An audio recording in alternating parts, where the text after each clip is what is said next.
ಮತ್ತೊಂದು ಕಡೆ ಸಿಎಂ ಪತ್ನಿ ಹೈಕೋರ್ಟ್ಗೆ ಮೊರೆ, ಇಡಿ ಅಧಿಕಾರಿಗಳು ಅಲರ್ಟ್ ಆಗಿದ್ದಾರೆ. ಹೈಕೋರ್ಟ್ ಲೈವ್ ಸ್ಟ್ರೀಮಿಂಗ್ಗೆ ಲಾಗಿನ್.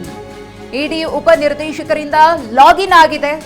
ಹೈಕೋರ್ಟ್ ಕಲಾಪವನ್ನ ವೀಕ್ಷಿಸಿದ ಇಡಿ ಅಧಿಕಾರಿಗಳು ಏನೇನಾಗ್ತಾ ಇದೆ, ಹೈಕೋರ್ಟ್ ಏನ್ ನಿರ್ಧಾರವನ್ನ ಪ್ರಕಟಿಸಬಹುದು, ಏನ್ ಸೂಚನೆಯನ್ನ ಕೊಡಬಹುದು ಅನ್ನೋದ್ರ ಬಗ್ಗೆ ಲೈವ್ ಅಪ್ಡೇಟ್ಸ್ ಅನ್ನ ಲೈವ್ ಸ್ಟ್ರೀಮಿಂಗ್ ನಲ್ಲಿ ಇಡಿ ಅಧಿಕಾರಿಗಳು ನೋಡ್ತಿದ್ದಾರೆ ಅನ್ನೋ ಮಾಹಿತಿ. ಸಿಎಂ ಪತ್ನಿಯವರು ಕೂಡ ಹೈಕೋರ್ಟ್ ಮೊರೆ ಹೋಗಿದ್ರು ಇಡಿ ಅಧಿಕಾರಿಗಳಿಂದ ಸಮನ್ಸ್ ಸಿಕ್ಕ ಹಿನ್ನೆಲೆಯಲ್ಲಿ.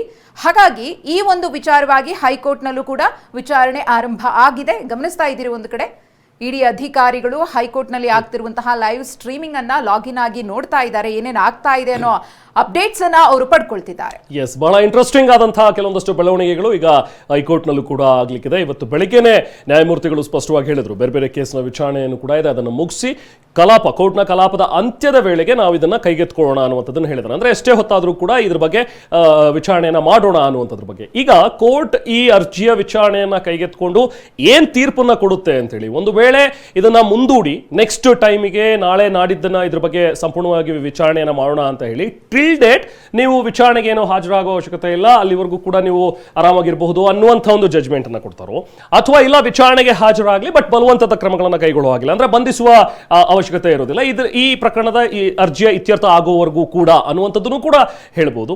ಅಥವಾ ಏನ್ ಆಗತ್ತೆ ಕೋರ್ಟ್ನಲ್ಲಿ ಕಲಾಪದಲ್ಲಿ ವಿಚಾರಣೆ ಹಂತದಲ್ಲಿ ಅನ್ನುವಂಥದ್ದು ಬಹಳ ಇಂಟ್ರೆಸ್ಟಿಂಗ್. ಸ್ನೇಹಮಯಿ ಕೃಷ್ಣ ಅವರು ಮಾತಾಡ್ತಾ ಇದ್ದಾರೆ. ಪತ್ನಿಗೂ ಮತ್ತು ಬೈರತಿ ಸುರೇಶ್ ಅವರಿಗೆ ಇಡಿ ನೋಟಿಸ್ ಕೊಟ್ಟಿರ್ತಕ್ಕಂಥದ್ದು, ಅವರು ಅದನ್ನು ಪ್ರಶ್ನೆ ಮಾಡಿ ಹೈಕೋರ್ಟ್ ಬಂದಿದ್ದಾರೆ. ಸರ್, ಇಲ್ಲಿ ತಪ್ಪು ಮಾಡಿಲ್ಲ ಅಂದರೆ ಯಾಕೆ ಅವರು ಈ ಪ್ರಶ್ನೆಗಳು ಮಾಡ್ತಾರೆ ಅನ್ನೋದು ಮೊದಲು ಅವ್ರು ಉತ್ತರ ಕೊಡಬೇಕು. ಇಲ್ಲಿ ನೀವು ಎಲ್ಲರೂ ಗಮನಿಸಬೇಕು, ಇಡೀ ರಾಜ್ಯ ಜನತೆ ಗಮನಿಸಿದೆ. ನಾನು ಲೋಕಾಯುಕ್ತದಲ್ಲಿ ದೂರು ದಾಖಲು ಮಾಡಿದ ಕೇವಲ 3 ದಿನಗಳಲ್ಲಿ 14 ನಿವೇಶನವನ್ನು ಮುಖ್ಯಮಂತ್ರಿಗಳು ವಾಪಸ್ ಕೊಟ್ಟಿದ್ದಾರೆ. ಆ ವಾಪಸ್ ಕೊಡೋಕ್ಕಿಂತ ಮುಂಚೆ ವಿಧಾನಸೌಧದಲ್ಲೂ ಕೂಡ ಅವ್ರು ಮಾತಾಡಿದರು, ನನ್ನ ಆಸ್ತಿಯ ಮೌಲ್ಯ 60 ಕೋಟಿಗಿಂತ ಹೆಚ್ಚು ಬೆಲೆ ಬಾಳುತ್ತೆ, ನಾನು ಯಾಕೆ ವಾಪಸ್ ಕೊಡಲಿ, ನನಗೆ ಆ ದುಡ್ಡು ಕೊಡಲಿ, ನಾನು ನಿವೇಶನ ಕೊಡ್ತೀನಿ ಅಂತ ಹೇಳಿದ್ರು.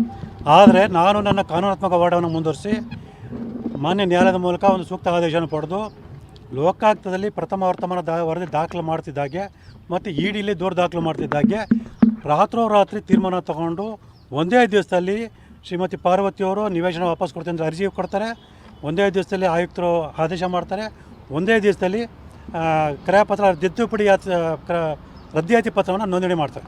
ಯಾಕೆ ಮಾಡ್ತಾರೆ? ಒಬ್ಬ ಮುಖ್ಯಮಂತ್ರಿ ಒಬ್ಬ ಸಾಮಾನ್ಯ ವ್ಯಕ್ತಿ ದೂರು ದಾಖಲು ಮಾಡಿದ ತಕ್ಷಣ 60 ಕೋಟಿಗಿಂತ ಹೆಚ್ಚು ಬೆಲೆ ಒಳ ಆಸ್ತಿ ಅಂತ ಹೇಳ್ತಿದ್ದಂಥ ಆಸ್ತಿಯನ್ನು ವಾಪಸ್ ಕೊಡ್ತಾರೆ ಅಂದರೆ ಅರ್ಥ ಮಾಡ್ಕೋಬೇಕು. ಒಬ್ಬ ಸಾಮಾನ್ಯ ವ್ಯಕ್ತಿ ಹೇಳಿದ್ರು ನಿಜ, ಒಬ್ಬ ಮುಖ್ಯಮಂತ್ರಿ ಹೇಳಿದ್ರು ಸುಳ್ಳು ಅಂತ ಸ್ಪಷ್ಟವಾಗಿ ಸಾಬೀತಾಗಿದೆ. ಇದಕ್ಕೆ ಯಾವುದೇ ದೊಡ್ಡ ಒಂದು ವಿದ್ಯಾವನ್ನು ಬೇಕಾಗಿಲ್ಲ, ಮತ್ತೊಂದು ಬೇಕಾ, ಸಾಮಾನ್ಯ ವ್ಯಕ್ತಿಯು ಕೂಡ ಅರ್ಥ ಆಗೋಂಥ ವಿಚಾರ. ಅವರು ತಪ್ಪು ಮಾಡಿಲ್ಲ ಅಂದರೆ ಯಾವುದೇ ಕಾರಣಕ್ಕೂ ನಿವೇಶನ ವಾಪಸ್ ಕೊಡ್ತಿರಲಿಲ್ಲ, ತಮ್ಮ ತಪ್ಪನ್ನು ಒಪ್ಕೊಳ್ತಿರಲಿಲ್ಲ. ಸರ್, ಲೋಕಾಯುಕ್ತದ ಬಗ್ಗೆ ಮೊದಲು ನಮ್ಗೆ ಅನುಮಾನ ಇದೆ. ಮತ್ತು ಎಲ್ಲದಕ್ಕಿಂತ ಮುಖ್ಯವಾಗಿ ರಾಜ್ಯದ ಜನತೆಯಲ್ಲಿ ಗಮನಿಸಬೇಕು, 2 ಅಂಶ ಸಾಕು. ನನ್ನ